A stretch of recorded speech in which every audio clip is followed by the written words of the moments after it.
Hello అండి, అందరికీ నమస్కారం. వెల్కమ్ టు చిన్నారి వంటిల్లు. ఇప్పుడు మేము ప్రిపేర్ చేయబోయే రెసిపీ ఏంటంటే టొమాటో చారు. సో ఇదేంటంటే ఇది ఇంకో రకంగా ఒక స్టైల్లో, మా స్టైల్లో చూడండి. టొమాటోలను ఇలా చిన్న చిన్నగా కట్ చేసుకోవాలి.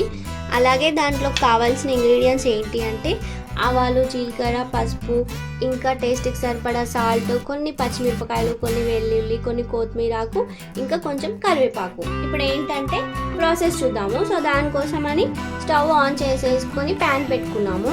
సో ఇప్పుడు స్టవ్ ఆన్ చేసుకొని గిన్నె పెట్టేసుకొని ఆయిల్ వేసుకున్నాం. ఆయిల్ వేడయ్యాక దాంట్లోకి జీలకర్ర వేసుకోవాలి, అలాగే ఆవాలు కూడా వేసుకోవాలి. దాంతోపాటు కొంచెం పసుపు వేసుకోవాలి. దాంట్లోకి మనం సన్నగా కట్ చేసి పెట్టుకున్న పచ్చిమిర్చి యాడ్ చేసుకుంటున్నాము. సో పచ్చిమిర్చి వేసుకున్నాక కొంచెం పచ్చగా దంచుకున్న వెల్లుల్లి కూడా వేసేసుకొని వన్స్ మిక్స్ చేసుకోవాలి. సో ఇప్పుడు దీంట్లోకి కరివేపాకు వేసుకుంటున్నాము, అలాగే కలిపేసుకోవాలి. ఇప్పుడు చిన్నగా కట్ చేసి పెట్టుకున్న టొమాటో ఉంది కదా, అది కూడా యాడ్ చేసేసుకోవాలి. టొమాటో కూడా వేసేసుకొని వన్స్ మిక్స్ చేసుకోవాలి. సో టొమాటో వేసుకున్నాం కదండి, దాంట్లోకి టేస్ట్కి సరిపడా సాల్ట్ కూడా వేసేసుకొని వన్స్ మిక్స్ చేసేసుకొని క్యాప్ పెట్టేసుకోవాలి. క్యాప్ పెట్టేసుకొని ఒక 2 minutes వరకు మనం కుక్ చేసుకోవాలి. మధ్య మధ్యలో చూపిస్తాము.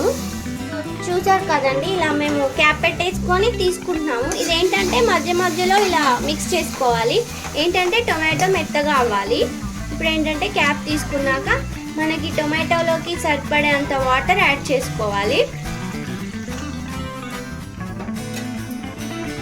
యాడ్ చేసేసుకొని కొంచెం మరిగించుకోవాలన్నమాట.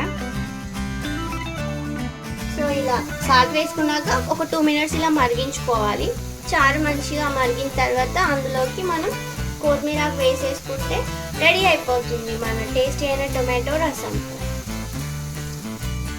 ఇంకా స్టవ్ ఆఫ్ చేసేసుకోవాలి.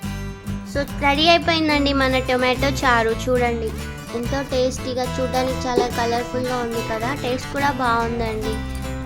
అలాగే మీరు కూడా ట్రై చేయండి, మీకు తప్పకుండా నచ్చుతుంది.